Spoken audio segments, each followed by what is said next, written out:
This episode is brought to you by Progressive Commercial Insurance. Business owners, meet Progressive Insurance. They make it easy to get discounts on commercial auto insurance and find coverages to grow with your business. Quote in as little as 6 minutes at progressivecommercial.com. Progressive Casualty Insurance Company. Coverage provided and serviced by affiliated and third-party insurers. Discounts and coverage selections not available in all states or situations. This episode is brought to you by Honda. Introducing the all-new, all-terrain Honda Passport Trail Sport, the most off-road capable Honda Passport Honda has ever dreamt up. The Passport features increased ground clearance, roof rails on all trims, and available specially developed all-terrain tires. And you'll stay comfortable with tri-zone climate control and available features like heated and ventilated front seats and a panoramic moonroof. Learn more at honda.com/passport. 5 immersive worlds, 1 amazing theme park. Get ready to explore the all-new Universal Epic Universe, featuring the wizarding world of Harry Potter, Ministry of Magic, Super Nintendo World, How to Train Your Dragon, Isle of Berk, and Dark Universe. Epic Universe opens May 22nd at Universal Orlando Resort. Our universe will never be the same. Tickets and packages on sale now at universalorlando.com. EVO. This series contains adult language and depictions of graphic violence. Listener discretion is advised.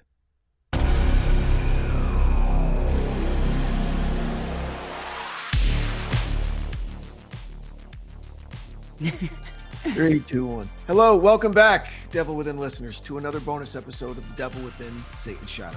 I apologize for it being a few days late. I was traveling. As many of you noticed and pointed out in the comments that the recording quality wasn't quite up to snuff. I get it, okay? I was in a small hotel room in New York, and I did my best with what I had. Jeez, I'm sorry. People are relentless. Jeez. But I'm excited because we're into the bonus episodes. We got through the main part of the story, and then there were things that didn't kind of fit into the narrative that I'd come up with. And so that's what's great about podcasting. You get to be nimble and move on your feet. And here we go. We're doing some bonus episodes. And I'm in a much better mood writing and researching the bonus episodes because they're so much more hopeful. And there's so much. Okay. Oh, yeah. The main episodes were dragging me down with all of the violence and all of the hell stuff and all that, and then just the language that Dante uses in Purgatory, and imagine what it gets to when we're in Paradise. It's even more lofty and more inspirational.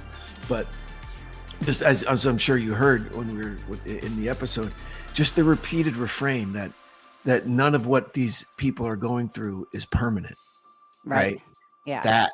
Whereas everything in hell that's it forever, eternity, unchanging. So anyway, we'll get into all that. But yes. But so how are you, Margot? Because we're again joined by Margot Carmichael, the host of Death by Southwest, which if you're not listening to, again, you should. It's a great show and it needs a larger audience and it deserves a larger audience. So Margot, again, thank you for your time. Thank you for having me. What are we calling these? Like the bonus to the bonus? All right. That's a little too meta for me, but sure. Yeah. Bonus to the bonus. Yes. Bonus squared. Bonus prime. I don't know. I liked this episode a lot. This was the courtroom stuff, law stuff fascinates me. 300 years ago when I started college as an undergrad, I started pre-law and quickly was like, no, I can't party enough as a pre-law student. So I'm not going to do this. But I really like this. I really liked hearing all of this. I didn't love within the first 4 minutes, the news clip. He says oral copulation. And that just I don't know. I just don't on the like news, it. on the nightly news. Yeah. It was Right. it felt out of place. And that's funny because that stood out to me as well, right? Did he say forced oral copulation or not? Because in other things I read, those were some of the charges. Forced oral copulation. Now I'm gonna have to go back and see. I don't think so, but I just wrote down oral copulation just because, I mean, everything he's saying is terrible, all these crimes and stuff, but that for some reason was like, yeah, maybe it was forced oral copulation. Well, it would have Either to be, way. or it wasn't a crime, I guess. Right. Yeah, that's true. Yeah. That's true. Yeah. Yeah. Okay. But Yeah. yeah, he went there. Oof. Yeah. I liked it. It was a good way to start the episode with the news clip. It was effective. It drew you like right in. Well, thanks. And it was interesting hearing how like a celebrity, like he was so into the camera, how you said like he always knew where the camera was. And Yeah. I thought it was super telling about us as like a people that Mhm. were just like so fascinated with terrible things, like a car Yep. crash. You like can't look away. Mhm. Um, and then do you think that he was like, did he in his head, was he like, this is my moment and I'm gonna like Well, wear the sunglasses and do that like purposefully, or he was just kind of like inherently kind of a theatrical dude, but that's this the was like he was question. putting it on? That's a great question. We don't know. I think that he was coached that way by his attorneys. Okay. Okay. That's what I think.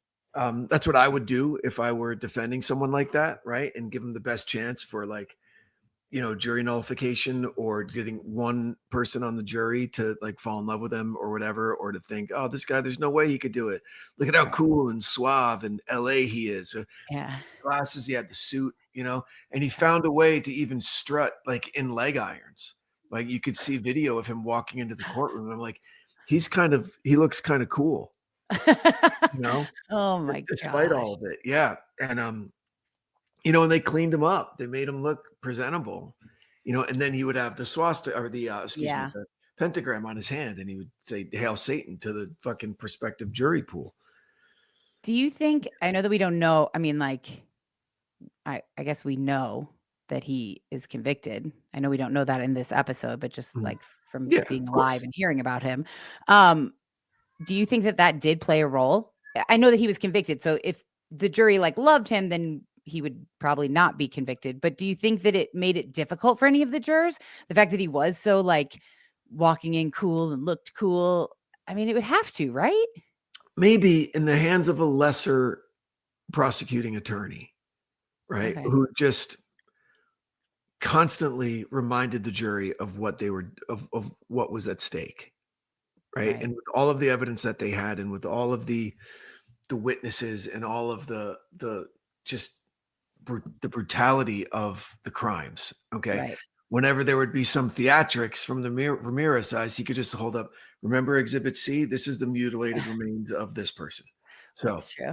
if you're getting a little starstruck because he's a celebrity serial killer, come back down to fucking earth and do your jobs.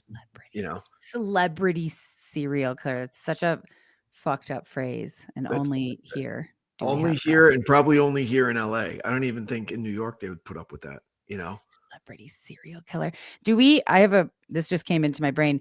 Do we get to know any of the jurors throughout these bonus episodes? Like, No, do you know anything about them or not really? Is that not not public really. information? Not really. I Okay. think you could probably find it. I don't know if any of them wrote books or anything like that, like a lot of You people, would like, think if you were on yeah, the jury for Richard Ramirez, I would write a book. yeah, yeah, I probably would too. But no, I Yeah. didn't. I haven't really. I didn't really find it that interesting, to be honest. Okay. They were good and decent, public servants, did their civic duty, and did it well, and came to the right conclusion, in my opinion. And I like to think that then they just didn't want to sensationalize it or make a buck off of it, and just went back to their normal lives. Maybe Gee, I'm if I wrong. just sit in a courtroom for 8 months and like was worried about my life being potentially like threatened, Yeah. I would definitely try to make money and write a book and like, Yeah, that's a I good mean, point. maybe not, but I know that's not a popular opinion, but like, are you kidding? 8 months of my life I have to be in this courtroom, and every time I leave, I'm worried somebody's gonna maybe murder me. That was a good cliffhanger at the beginning, And by it the and way. they were sequestered too, so they didn't even get to go home. They were, like, staying in some motel the whole time, Yeah, that's, right? I mean, And then, yeah, except for one who mhm. decided I to go home for a know. second, and then yeah. That was But shocking. yeah. We're not But there yet. I liked reading up on voir dire because I hadn't really read into the jury selection process in a long time, and I didn't know that it was called that, and I didn't know outside of what I've seen on Law and Order, I didn't really know yeah, what it entailed. yeah. But before we get Oh, to sure. voir dire, I have to comment on your name drop with when you were at the second you started telling the story and you were like, my youngest was in this acting class Yeah. and this like motorcade like showed up and I was like, oh, who's it gonna be? Who's he gonna name drop here? And then you said Eric Garcetti, and I was like, who's that? Yeah. Well, it was one of And those I thought, things. It was weird because, in living in LA, right? Every couple of blocks, not every couple of blocks, maybe like every mile on the city streets, there's a sign that tells you who your council member is, who your council person is. Okay. oh, And so for okay. years, I would see his name, Eric Garcetti. Like, right, it was by my gym in Hollywood. It was by this pizzeria I'd always go to, right? So, like I said, we were the same age, and I just kind of grew up in Hollywood knowing that if I ever needed to complain about shit, which I never did, like if someone says, call your councilman, like he would have been the guy. And right. No, but living through some of the big trials out here, okay, you knew his dad's name really, really well. Gil Garcetti was everywhere. Because what I cover in the next episode is his ascension to the Attorney General of Los Angeles, right? Excuse me, the District Attorney of Los Angeles. Right. And so you knew the name Gil Garcetti. So his son, a Nepo baby, but wasn't his choice, but he really capitalized on his last name because his dad was, impartial. He was didn't have a political party. You can't when you're, justice is blind, all that. If you look up Gil Garcetti, even on his Wikipedia, it'll say unaffiliated with regard to a political party. Okay. Oh, okay. Because that's you had to maintain that impartiality. And then, but so then Eric, man, he capitalized and then some, and from, Good for like I him. said, councilman, right. And then the mayor. And so, and my kid, my daughter, she didn't know who this girl was, whatever. They Right. were just friends. Sure. And they were in Wizard of Oz together. One was Right. the Tin Man, one was the Scarecrow, right? So they were friends. But then when he rolls up, I'm like, oh, cool. I'm just sitting in my car. It's not like I ran out and said, hey, Eric. No, I'm like, oh, cool. The mayor's kid must be in class, right? And then they walk out together. And I still don't know who she is. But then the security guards walk up to her with the dad. I'm like, oh, wow, pretty cool. And then I still didn't do anything. But then my daughter's like, hey, Dad, guess what? Her dad's the mayor. I'm like, oh, cool. Great. And so then we met and that was it. And that was cool. And then we would see each other sometimes. But then, it's not like we were friends at all. That was a much longer intro than I expected to get to Gil Garcetti. But I like coming at things not in a vacuum, right? I like coming at an angle, right, where it's personal or where it makes sense or where there's a time. Absolutely. Right. It makes it way more interesting and way more like, I don't know, not relatable because I don't necessarily relate to that, but it's like, oh, cool. Yeah, I don't know. Right. It feels more, Instead of just saying Gil Garcetti was the right. No, yes, exactly. Instead of making it just like a social studies lesson, it's like a personal story. Then exactly. There's a segue. Cool. Yeah, that's good. Okay, good. I'll look forward to learning more about Gil Garcetti because it sounds like his grandfather, the grandfather being hanged during the Mexican Revolution, like that sounds like a crazy. He was an Italian judge who came to Mexico to yeah, that's cool. To clean stuff up. Not cool because yes, it was not. Right. Didn't quite work out for them. Yeah. But Gil made it and they came here and it's a success story. Yeah. Well, I'll look forward to that. Why was Ramirez dissatisfied with his first lawyers? Do we know? Like what you said in the episode is that he, after whatever, who were his first lawyers? Alan Adashuk and Henry Hall. Yeah. And so 5 weeks or something like that, they were his lawyers. And then he went to the judge and was like, I don't want these lawyers anymore. Do we have any idea why? Or he just didn't like them? He didn't like them. He didn't like, probably, I guess maybe, that they were white, right? And he would want to get Okay. some Latino flavor on his side of That the makes courtroom. sense. Yeah, Okay. totally That makes makes sense. yeah. Then he got Gallegos. Yeah, which was a disaster. Yes. The one who Yeah. shot at a prostitute. The one that was convicted by a jury of his peers Uh, for attempted murder, and yeah. then somehow As he I, must have been a I great lawyer. literally have written down what? Yeah. How? So Like, he gets a hearing in front of the California Bar Association, and they determine that he didn't act with like criminal malice, even though he was convicted.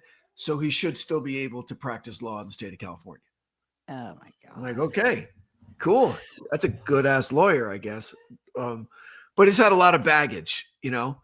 Um, and And so then he was Ramirez's gone. sister, right? Ramirez's sister swooped in and said, "Don't worry, I got the guys for you." Right. And do we know, like, how did she find these guys? Where did they come from?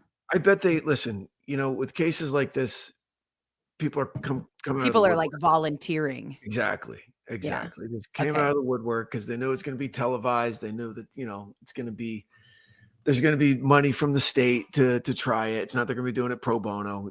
There's, public defender money available and all that. So yeah, And they have the same last name, but no relation. no relation. Yes. Yeah, voir dire. That was cool. So I never heard I've watched every single episode of every Law and Order twice. And I swear I've never heard that term. But you know what's really funny? Shit, I can't remember what it was. I was watching, it was probably Law and Order, honestly, one of the Mhm. new ones last week after I listened to this. And I heard them say voir dire. And I was like, Ah, what the? I mean, what, 20 years I've been watching Law and Order? I've never heard that term ever in my life. I'm sure wow. they've said it, but I just Yeah. never like clocked it because I didn't know what it was. And so it was really cool to like hear it. And I was like, "Oh, I know what that means." Yes. Wow. Yeah. Yeah. There's great movies. Runaway Jury was a great movie, great book by Grisham, great movie. Um, The Verdict, great movie. 12 Angry Men, all these movies that deal with jurors in a jury room and what goes on back there are really, really fascinating. There's literally a movie that I just watched on HBO a couple weeks ago, a month ago. I don't know. It's new and it's Mhm. called Juror Number It's 12. a Clint Eastwood film. Yeah. Yes, it was Yeah. great. I Yeah. Great. really liked it. Great. They Great movie. must have said that word this word in that movie. And Yeah. I still was like, never heard this word in my life, ever. All right. You explained it really well. Thank you. Like sounds like a very, I mean, French, it sounds like, oh God, what's this gonna be? But you To tell explained the it well. truth. Yeah. It's such I an mean, important part of the trial process. and so cool. It's like a fucking chess match. Yeah. Trying to like, I don't What know. was I mean, great what was great in Runaway Jury, it's a movie about who's in it's that? John Cusack, Runaway Jury. Have I Gene seen that? Hackman, I think, because there are specialists that both sides will hire that are only there for jury selection. They can read people's faces, they read Yeah, gestures, facial tics. Because the he's dangerous thing lying. is someone lying to get onto a jury. Right. Everybody lies to get off a jury. Everyone says, "Oh, Sure. hardship, financial, blah, blah, blah, blah, blah, blah." The Yes. people that lie to get onto a jury are the activists that are trying to do something one way or the other. And so, Runaway Jury was about a gun trial, right? Where Mhm. a guy, I mean, before there were tons of mass shootings in America, Right. the opening was very jarring, right? It was a disgruntled lawyer brings a gun into work on his law firm and just starts shooting people up. Okay. And victims decide to sue the gun manufacturer. Okay. Mhm. And it could like change the course of blah, blah, blah, whatever. Right. And so it's a huge, huge case. And John Cusack is a gun control activist, but no one knows it. Okay. And so there's a brilliant scene. He wants on the jury really, really bad. Okay. But he tells the judge he can't do it. He's prejudiced. And the judge goes, "No, why are you prejudiced?" "Well, because guns scare me." "Sorry, too bad." And then he says, "But I have a previous commitment that I really can't miss." And the judge says, "What is it?" And he says that it's It's like some video game tournament. Okay. That's very right. And he's very serious about how important, but the judge says, too bad, you're on the jury. Okay. So now he's on the jury. And it's so interesting how his character is manipulating everybody in there, right? Because he's trying to see who's on his side, because he's not the foreman. His next job was try to become the jury foreperson, and that didn't happen, right? Okay. But so he's trying to usurp that person's kind of authority and undermine it. And one of the main things that he checks in on every few days is when you sneeze, whoever in the jury room says, God bless you, is on your side. That's one of the tells that you learn. Whoa. Right? Yeah. That people who say God bless you when you sneeze are generally inclined to side with you in your arguments. Okay. So that kind of shit is amazing. Cool. Yeah. And then there's this great movie, 12 Angry Men, directed by Sidney Lumet. I think, either late 50s or early 60s. And it's brilliant because just the way that he shot it, right? As the movie goes along, he gets tighter and tighter lenses to kind of increase the feeling of claustrophobia that these guys are feeling in this small jury room, and how badly they just want to. Yeah. And it's so great. And then there's a great episode of Happy Days where the Fonz is on a jury. It's amazing. Oh my God. Jesus, your brain. It's really, you and Mark have that same thing, and it always blows me away. I watched a movie last week. I'm sure I watched several movies. I couldn't tell you what. I couldn't tell you a line from the movie. I couldn't tell you where it took place. Like I couldn't tell you anything. And I love movies. Mark sees a movie once 20 years ago and could tell you 10 of the top lines from the movie. And you're the same way.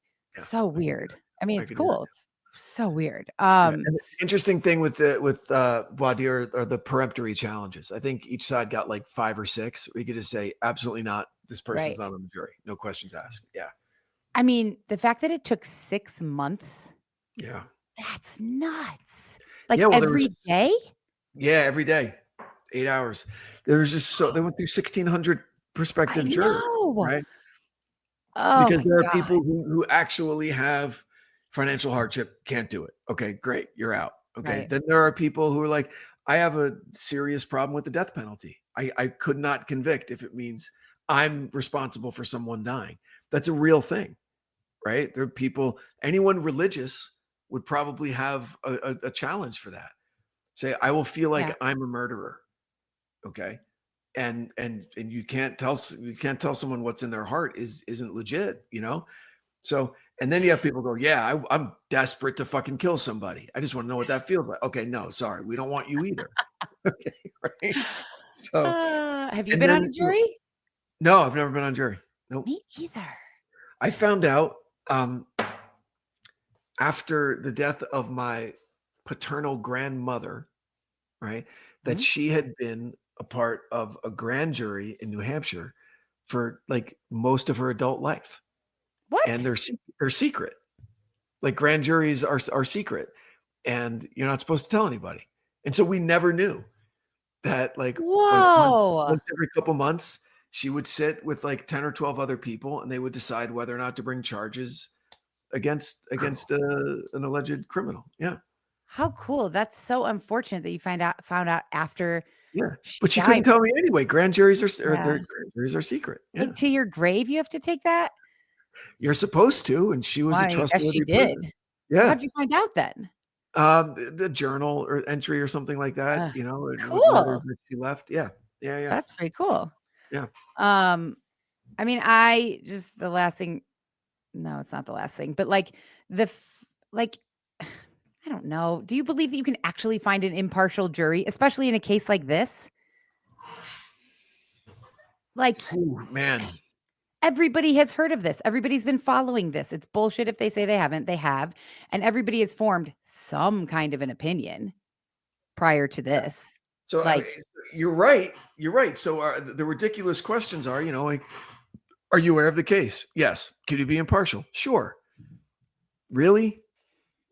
Really, you can be impartial, but they got enough people that they said they could. They tried to, you know, the change of venue like they did with OJ. right? So, Right. but it went from LA to Simi Valley, which is 20 minutes away. Right. So you don't even have to change the channel to get the same, like their local news is the LA news, right? So you're getting What you're does getting that the even same, do? That's right, pointless. you're getting the same people. It just went to a much wider area. I'm sorry, forgive me, not the OJ trial, forgive me. The Rodney King trial. The Rodney King trial, Oh, they changed the venue to Lily White Simi Valley, and lo and behold, there's an acquittal, and then the city burned to the ground in riots in 92.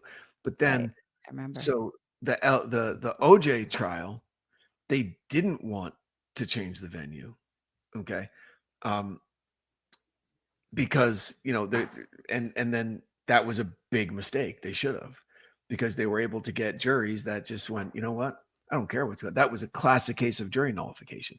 And Yeah. also the prosecutors weren't anywhere near as effective as Halpin was during the Ramirez trial, right? They were kind of fumbling around. There's a lot of books about it, about how badly the prosecutors messed up on the OJ trial.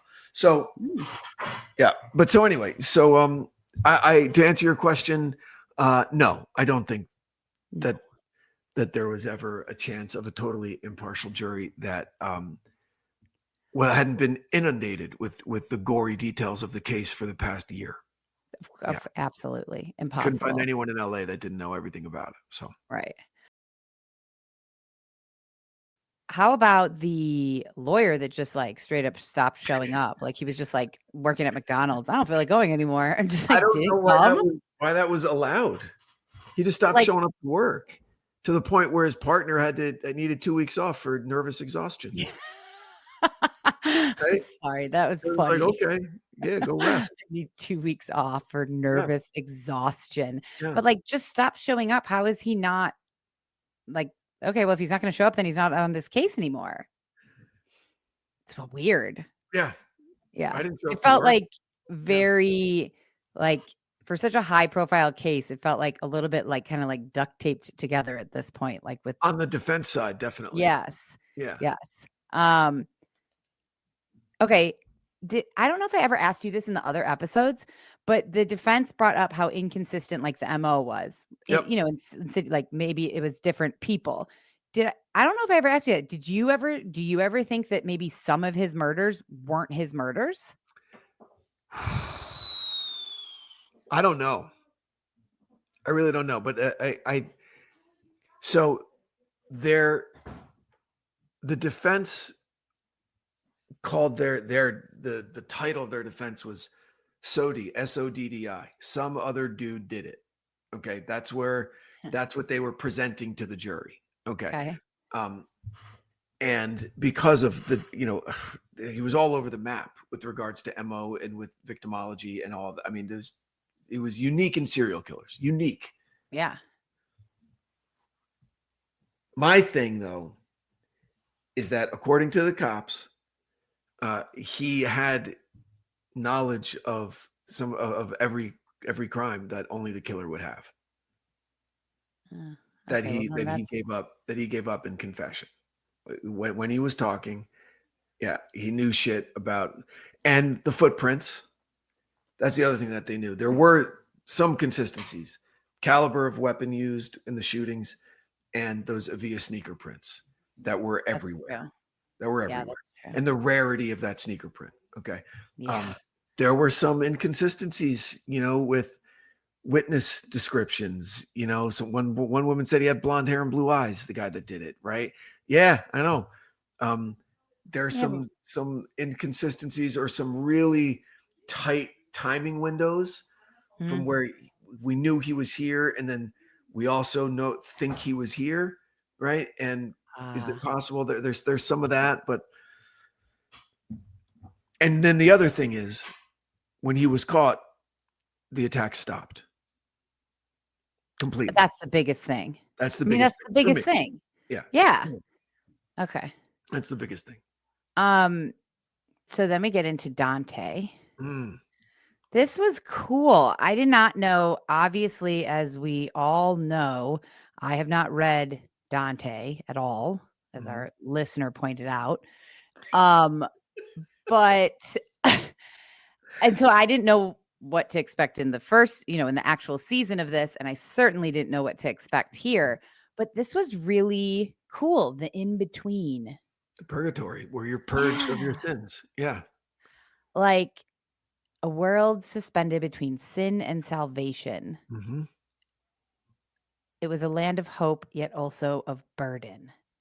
Right. I mean, this resonated a little bit because isn't that kind of Yes. life?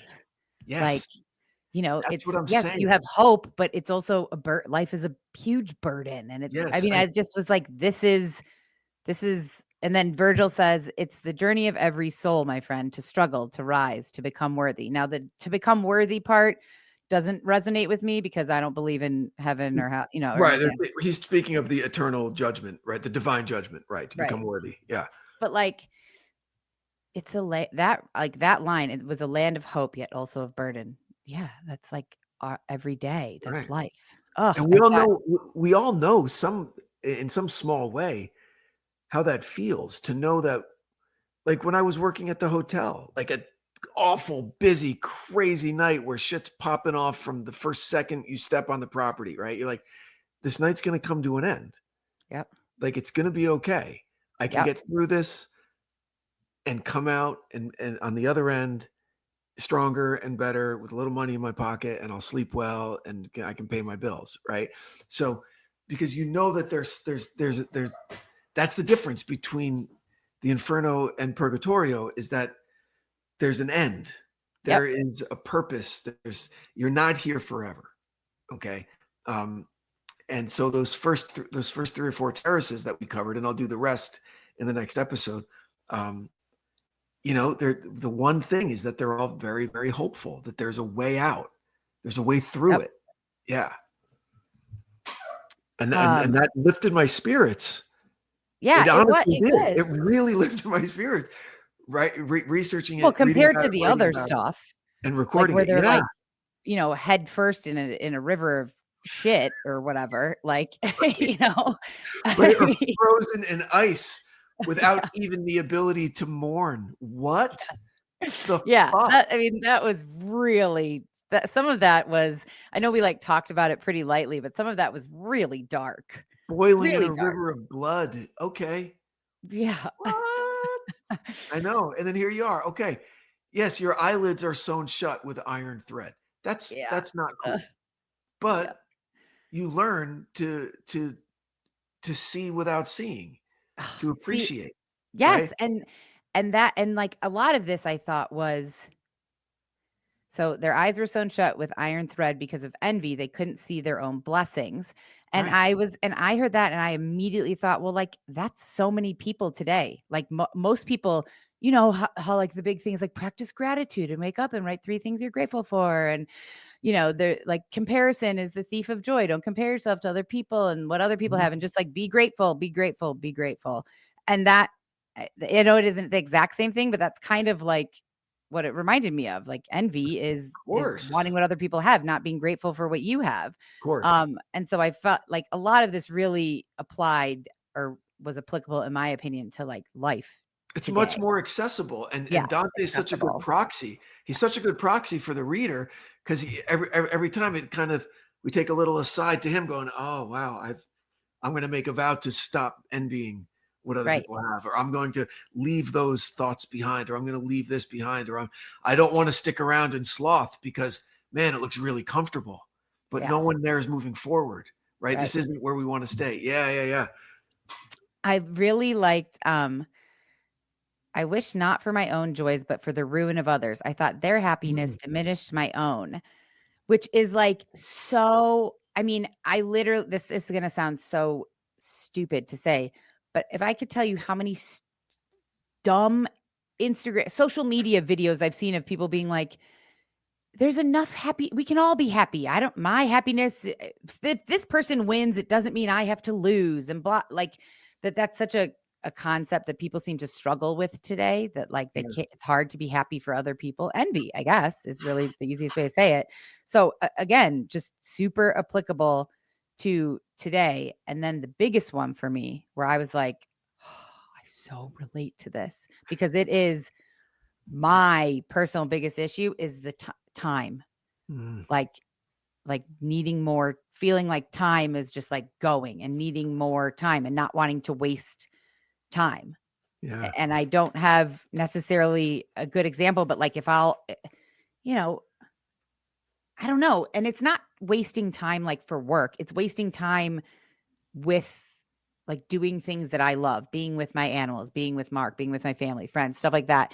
And if for some reason I can't or something gets in the way of that, it like very much upsets me because I feel like I'm missing out on these like precious moments. And there's only so many of them.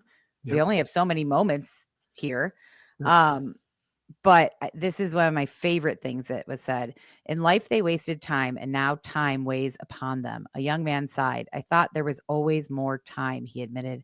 I waited for a sign for the perfect moment, but there never is a perfect moment. Only the one you take. We take. Yeah. I love it. I'm going to get that tattooed on my arm. There is no perfect moment. Only the one you take. That's it. I mean, really impactful. And yeah.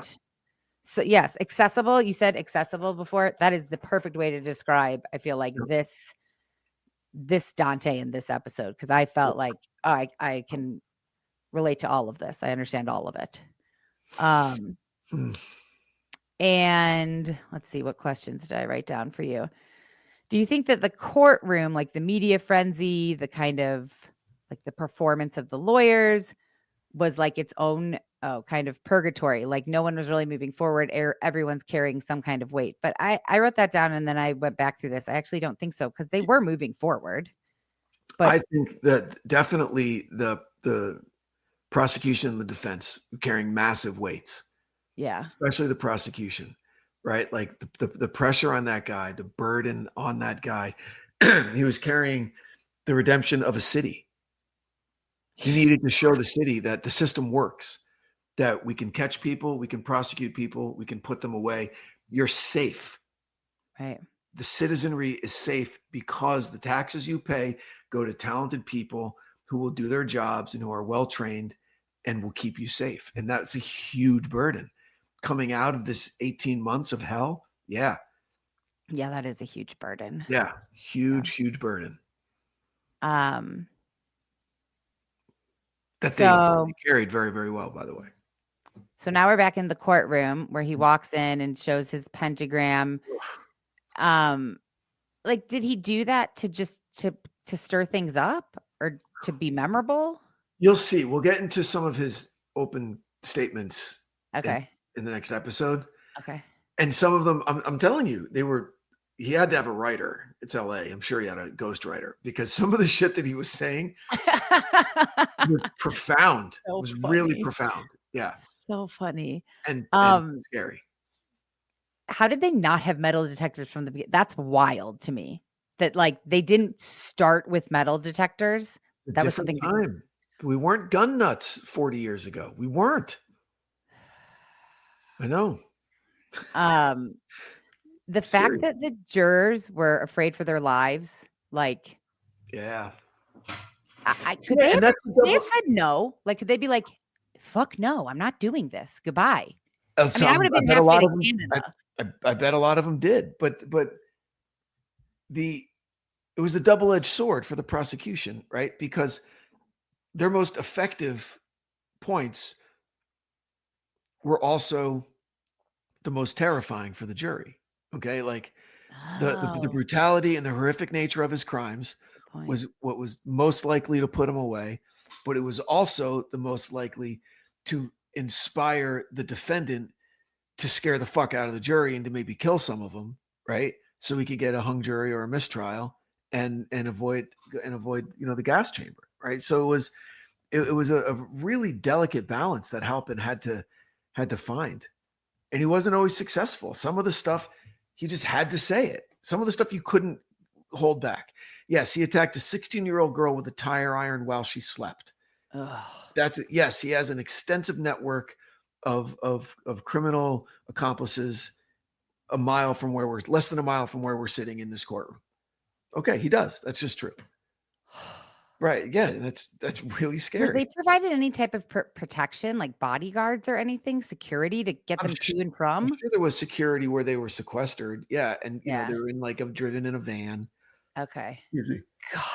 Well, I mean, I know we're not there yet, but obviously the security wasn't that great Yeah. because someone was murdered. But so he's laughing like during some of the most terrible parts of the Oh, trial. yeah, Like, yeah. why would he do that? Because isn't that going to hurt his case? And he seems to be taking the advice of whoever is giving it to him, his stylist, his lawyer, whoever, about like His what to style. wear. What to wear, how to walk, what to do Yeah. with this. And then now he's going to laugh when they're describing these horrific things. Why do How you do you think he would do that? Let's say he was coached to do that. What would the reason be? insanity to Yeah, think that he's insane? exactly. Okay. Yeah. Hmm. Yep. 80% of jurors make up their minds after the opening statement. To Yep. me, I was like, that's it. Like I already feel like juries are just not an accurate form of justice.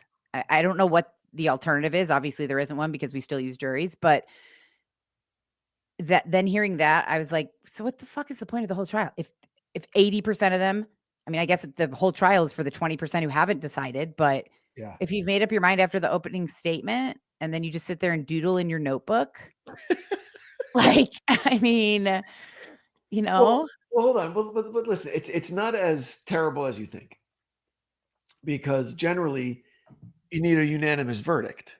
Okay. And so just because 80% of them have made up their mind one way or the other, that's still not an acquittal that's true. right, or a whatever the other word is Right. that I'm conviction, excuse me. Um, so, but that is a big number. That is a big number, and that is also, I think, even more importantly, it tells you the power of the opening statement and how No kidding. you gotta fucking nail it. You gotta Oh nail my it. gosh. Is Yeah. there any footage, were cameras allowed in the courtroom? Yeah. Like There's video some. cameras and there's footage of the actual trial? Yeah. Oh my God, I have to look that up after we get Yeah. off. You can see him in court being a lunatic. You can hear some of his statements. You can see how suave and his sunglasses and his suit with no tie with the open collar. Yeah, yeah, yeah. He was working it. He was working it. Yeah. We're also going to get into hybristophilia in the next episode. Yeah. Hybristophilia Yes. is what? That is a an attraction to Oh, criminals. criminals. To killers. Yeah. Good. I cannot wait to hear about that because I find it so weird. So weird. I mean, no judgment. Like, if you want to fall in love with somebody No, in prison for life, like go for it. I Good for I you. don't Everybody I needs don't somebody. But yeah, also weird. I'm not going to kink I don't get shame. it. I don't kink shame. Listen, No, yeah, same. some people like cops, right? Some people like, That's you true. know, Firefighters. firemen, right? Yeah. Military uniforms, whatever. Yeah. Some people like, I don't know. And Yeah. I can understand the attraction because it's like, oh, it's dangerous and whatnot. But like if they're in prison for life, like what's the point? What are you doing? I guess you get to live your own life and have somebody to talk on the phone with. I don't know. you get conjugal visits every now and then, Did Ramirez? you'll see. Okay, fine. Um, so this did confuse me a little bit. Okay. Like I really had to think about it, and I probably shouldn't admit that, but like saying that the death penalty, you described it as like the jury would then hang on every word, and just like Right. my first listen through, I was like, well, like why? Because I feel like if I hear that there's like they're going for the death penalty, then I am scrutinizing everything you say because I don't want to say guilty unless I am 1,000% sure. That's the point. But like, yeah, I mean, I guess that is good. They're paying attention to every word, but I almost thought of it like I would be really like scrutinizing every word. Like, does that make sense? See, Is that true? it makes sense if you're as confident and as competent a lawyer as Halpin was, and Okay. you're giving him irrefutable. Some of the evidence will be circumstantial, sure. A lot of it is, forensic evidence. A lot of it is, witness testimony and all that, right? And if you're like, listen, we might kill a motherfucker here. Okay. So let's make sure that we get everything right. Okay. Yeah. We're together on this. I don't take it lightly.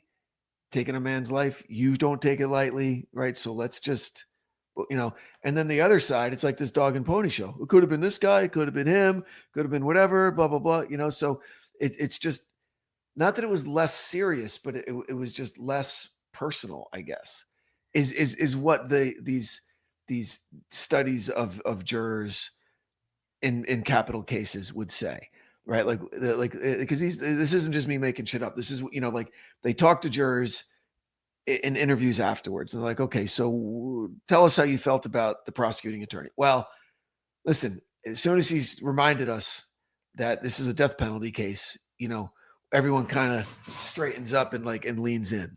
Okay, Right. great. Like you can see the body language, Right. and a good prosecutor knows that and wields it, sparingly, but powerfully. Also, there's people who get the death penalty who have been sitting on death row for 30 years. Yeah, it's true. Which is hard to so yes, you're getting the death penalty, but there's a good chance you're going to die before you ever make it there. Just of natural causes or getting shivved, And that's also true. It's still an emotional burden for a juror to say yes. You do believe in the death penalty? You don't? I feel like I've asked. You do. Yeah, so do I. Yeah. 164 witnesses. Jesus. Yeah. But listen, they're not all witnesses who witnessed the crime, but witnesses that were called in, witness for the defense. Okay, you're a specialist on ballistics or on firearms or on, you're a sketch artist or about sneaker prints or about pawn shop. Yeah. Or you're a serial killer specialist or whatever. Yeah. Okay. Yeah. Let's see. Just that he was mocking his victims. And then 8 months. I wrote that down a bunch of times. I just can't imagine being sequestered and having to go to a courtroom for 8 months. And what's happening? Ramirez is obviously in jail for this time, for this whole trial, but so he's not able to do drugs, presumably. I know that you can get drugs in jail, but he's not doing drugs as freely as he was before. True. And he's not being able to murder. True. And so what's happening to him? Is it, because it seemed like such an urgency, his murdering, his drug use. It was so urgent for him to be hopefully he was suffering just as a prisoner in a fucking cage. That's what I hope.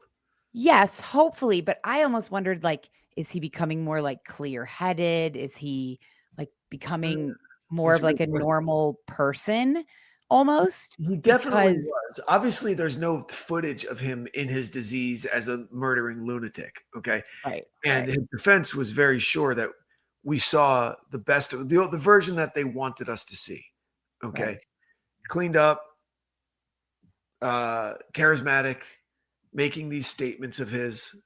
And some other guy did it. He's obviously a lunatic. He doesn't have the mental capacity to pull off this crime spree. He's not some master criminal, but and all of it. And but it's like a shotgun defense. Just spray the wall and let's see if anybody believes any of it. Yes. And they never did. Yeah. Okay. Phyllis. I mean, I know you said it in the beginning, so of course the whole episode I'm murder, because I didn't know anything of this. Yeah. And so I was a murder screwed this up, impacted this. How? What? And then the whole time I'm thinking as I'm listening, oh my God, it would suck to be a juror. I wouldn't do it. I would run away. This would be terrifying. I'd be scared for my life. And then, somebody gets murdered. Yeah. Murdered. Yeah, and everyone thought it was Ramirez. Everyone on the jury. Well, I mean, of course. Everybody thought that, obviously he didn't do it himself, but that he had ordered it, that he had orchestrated it from behind bars as a sign, as a little, hey, any of you could be next. Well, Yes, Yeah. and I would have been sneaking out the window wherever they were keeping us and running away in the sewers to get out of there and be far, far away the Sure. second that I heard that she was murdered. So we didn't learn much else about this. No, you'll learn about it Okay. on Wednesday. Yeah. So, but Ramirez didn't do this then, is what we're to understand, perhaps? Why don't you put your patience cap on? I Jeez. don't have any patience. Come on. What was the biggest thing that you left out of this bonus episode that you wish you could have put in? Mm. I wish I had more information on the jurors. Mm. You know, or like Yeah, you I'm know, interested by that. like the cross section of men Yes. versus women, racially, all that. All I kept reading was that it was a very diverse jury that reflected the society in which the crimes were committed. So I'm assuming it's white, black, brown, Asian, old, young, rich, poor, right? Because Yeah. that's literally who he killed. Yeah, You know what I that's mean? everyone. Yeah. So but I wish I knew a little bit more about that. And what else?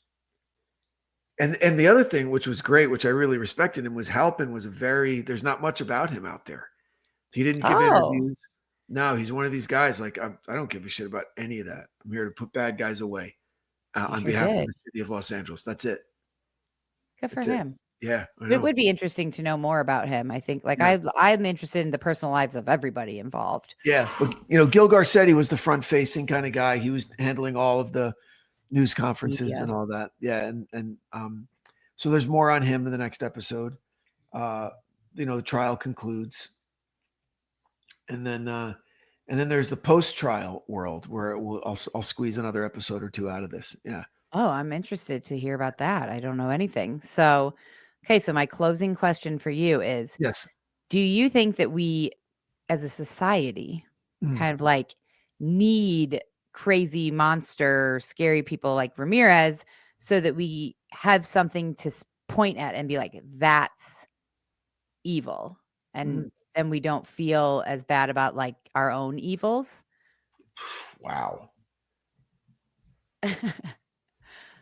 Oh man. Well, I don't think of a world where there isn't that. That seems pretty cool, right? Like a world without serial murderers. Yeah, that would be nice. That would be really great.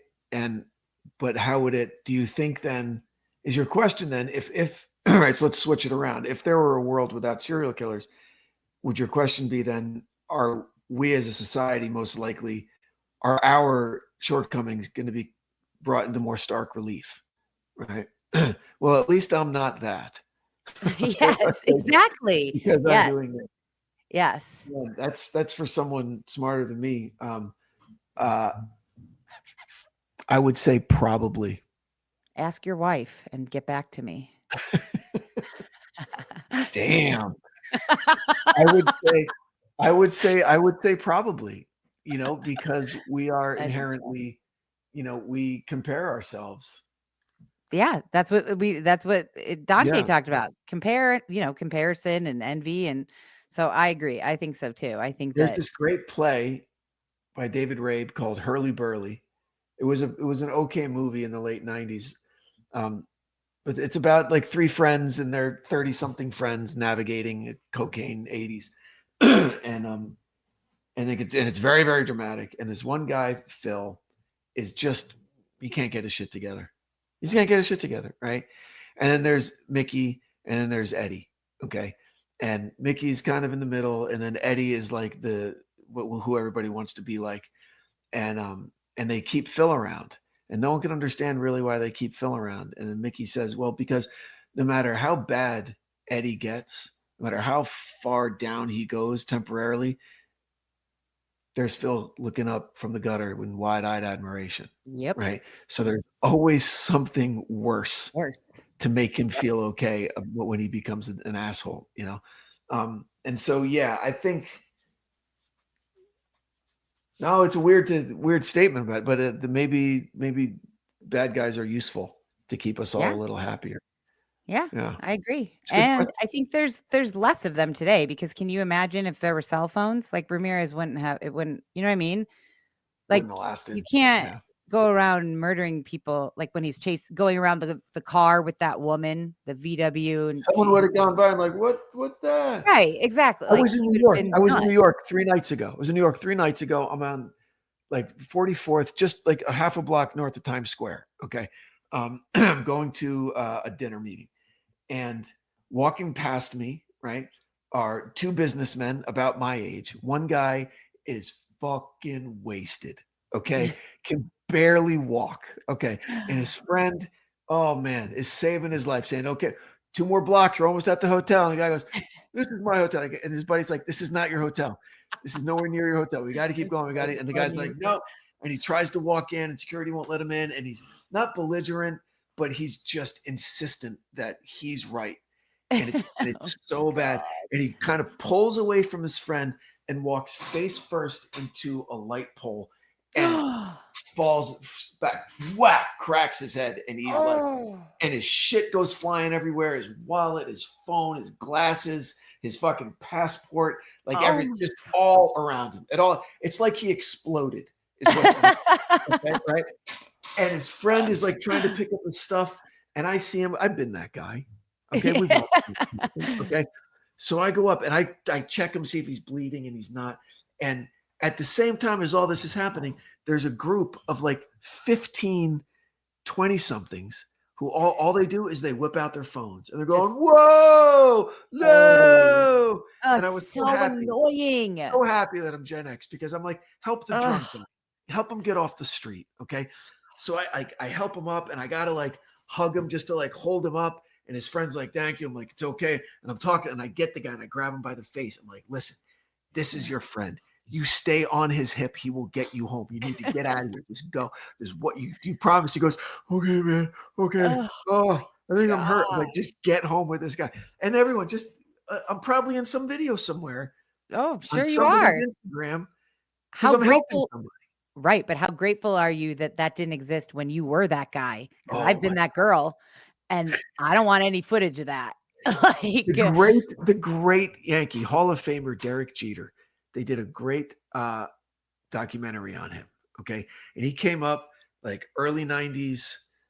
They won all these World Series, right? He retired in like 2009. And he said very candidly, he said, if there were cell phone cameras, my first 5-10 years in the league, he goes, canceled. wouldn't have worked out. Done. No, for Would sure. not have fucking worked For out. sure. Yeah. Yes. And everyone's like, shit. He goes, nothing criminal, but stuff with girls, stuff with drinking. Oh my God. Right? Yeah.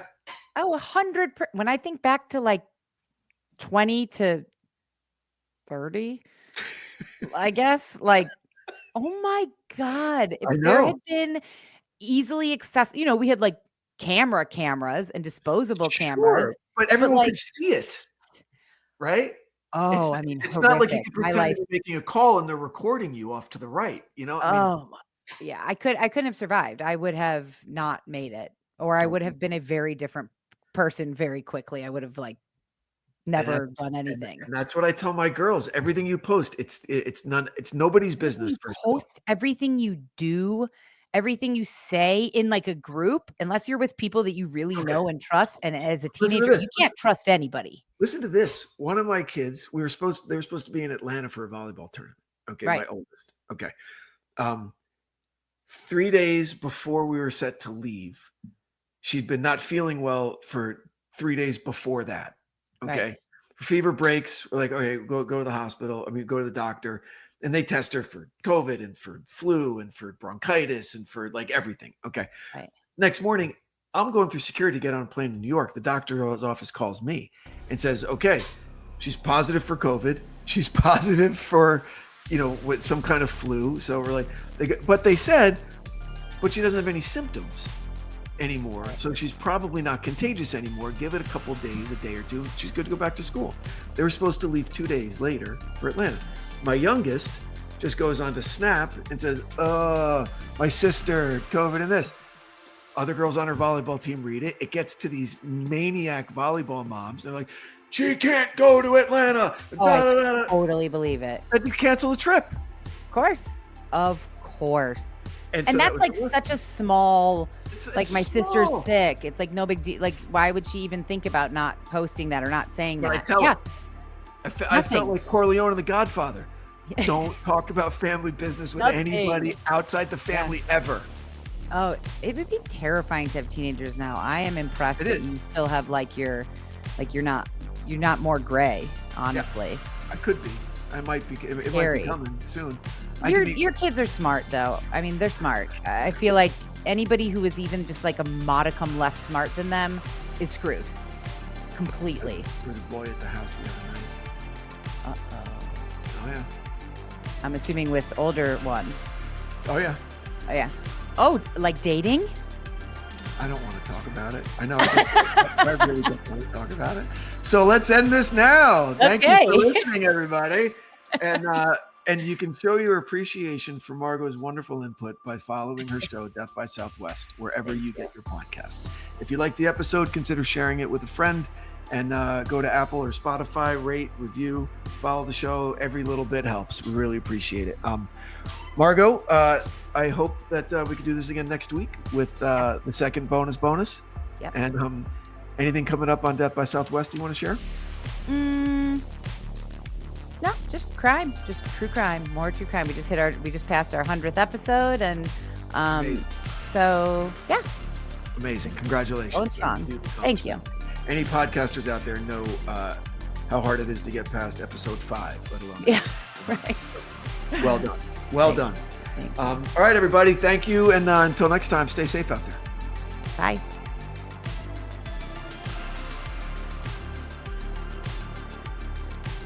The Devil Within is an EVO production, recorded live at Bel Air Studios in Los Angeles, California. For The Devil Within, I'm your host, Branden Morgan.